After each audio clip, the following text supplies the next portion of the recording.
welcome to the Wacky News of the Week for the week ending September the 7th, 2012. Last year, at the University of Massachusetts, the staff and students started the new school year by preparing a 2-ton stir-fry in a custom-built 14-foot pan.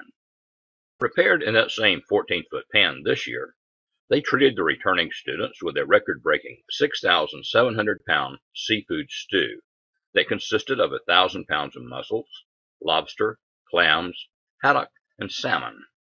Their recipe also called for 1,725 pounds of half and half, 1,137 pounds of potatoes, 575 pounds of onions, and 145 pounds of bacon, among a few other undisclosed ingredients. It took the folks at the Black Bear Casino Resort near Carlton, Minnesota, 4 hours to cook a world record-breaking bacon cheeseburger. This monster was 10 feet in diameter and weighed in at 2,014 pounds, which included 60 pounds of bacon, 50 pounds of lettuce, 50 pounds of sliced onions, and 40 pounds of pickles. But I think they skimped on the cheese with only 40 pounds. They didn't have a spatula large enough, so they had to use a crane to flip the patty.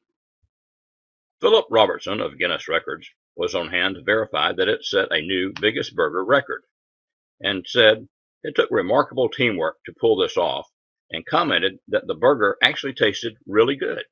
The previous biggest burger record was only 881 pounds and 13 ounces.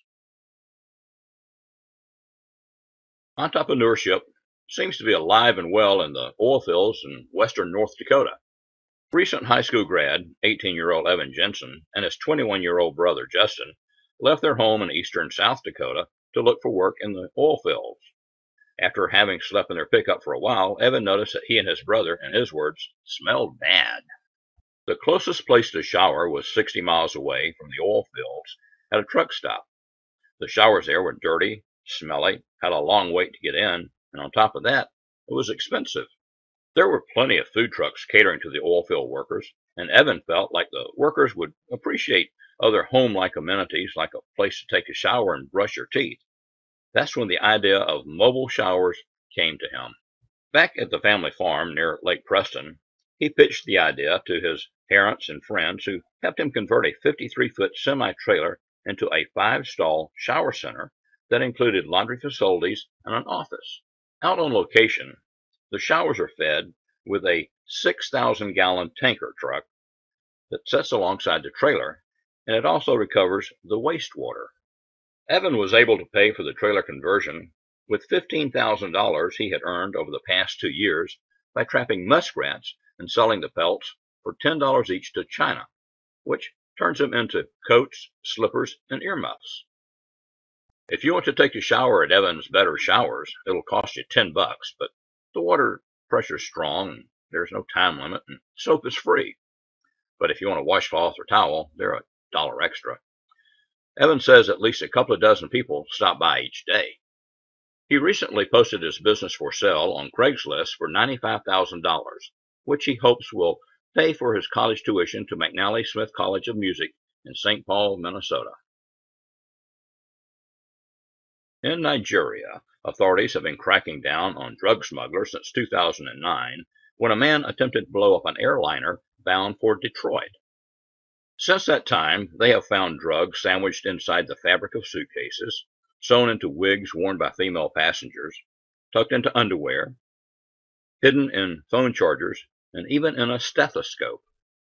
But this past weekend, it was something new. They caught a man trying to smuggle out of the country roasted chickens stuffed with egg-shaped packages of cocaine wrapped in gold aluminum foil, for a total of 2.6 kilos or 5.7 pounds, worth $150,000.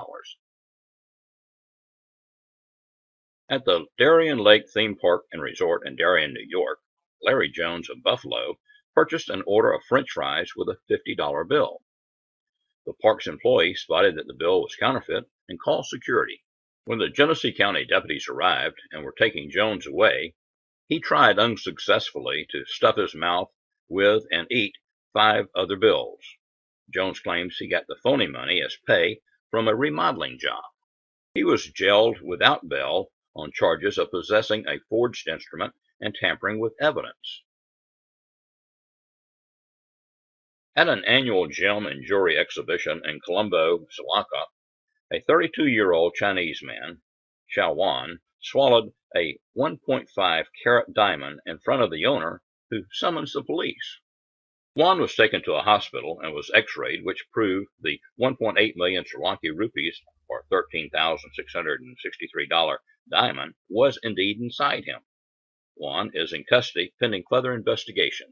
In my opinion, the further investigation is that they're waiting for Wan to pass the diamond.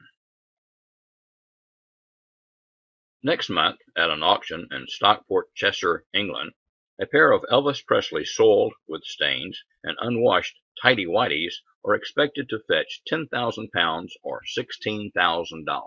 Actually, they're light blue underpants that were worn by Elvis at a performance in 1977 under a white jumpsuit.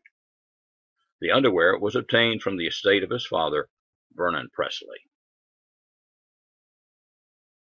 When 52-year-old Marcy Edmonds was opening a box of air conditioner filters in her garage in the Ahwatukee foothills neighborhood of Phoenix, Arizona, she was stung by a scorpion. At the hospital, she was told by an ER doctor about the Mexican antivenom Anascorp and said it would quickly relieve her symptoms, but he left one thing out: the cost. When Edmonds got her bill, it was more than $83,000, which included 2 shots of the Anascorp at $40,000 each.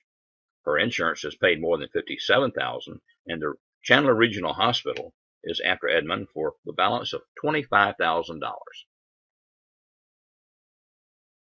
Stacy Pulsifer of Plattsburgh, New York, drove from her home to Elizabethtown in upstate New York.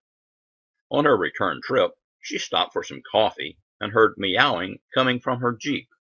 When she got home, a couple of friends who helped her search the Jeep found a 6-week-old black kitten wedged behind a bumper and had to cut it free.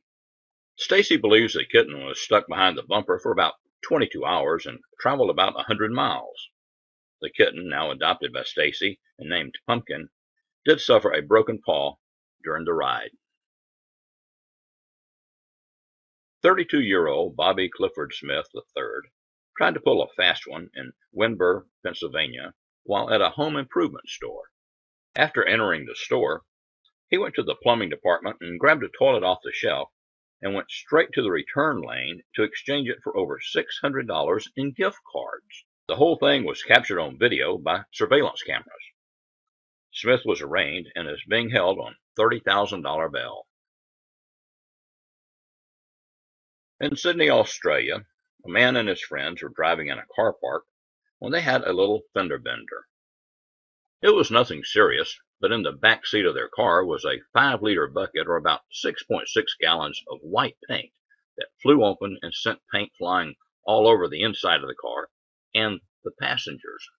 Police in Australia posted a picture of the incident on their Facebook page and added a public safety warning that read, "Safety tip of the week.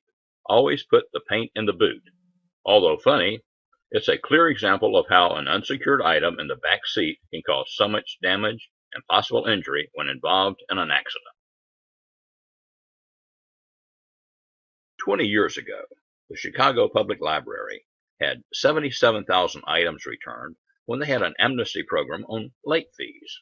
This year, the library is conducting a rare 3-week amnesty program for overdue items, and it prompted Harlene Hoffman Vision to return a 78-year-old overdue copy of Oscar Wilde's book, The Picture of Dorian Gray. The book, with a Chicago Public Library stamp, was checked out in 1934, and Vision found it in her late mother's possessions.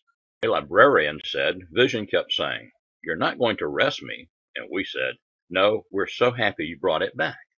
What Vision didn't know is that the library caps late fees on books at $10, but without the cap and amnesty, the total late fee would have amounted to $6,000. That's all I've got for this week, but if you like our wacky news of the week, please do me a favor and click on the like button. And so you don't miss any editions of the Wacky News, go ahead and subscribe as well.